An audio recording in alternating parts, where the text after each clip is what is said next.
Sa laing balita, 29 anyos nadakpan kinis by bust operation dito sa Asturias, PNP. Yan reports John Cator. XFM Police Report. Police Report.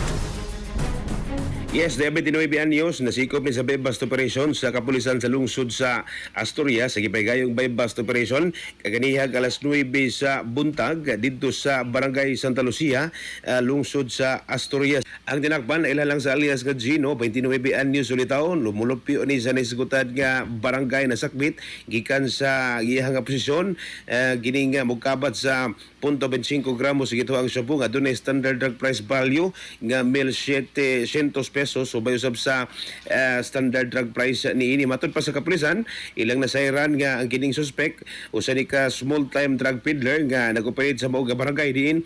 Ilang gituhuan nga makadispose kini og bukabat sa 15 hangtod sa 25 gramos sa shabu matag semana, depende sa demand sa ihang mga customer. Gitanggong na ni karon ang dinakpan ug gihikaya ni kini kaso kalapasan sa RA 9165 kon Comprehensive Dangerous Drug Act of 2002.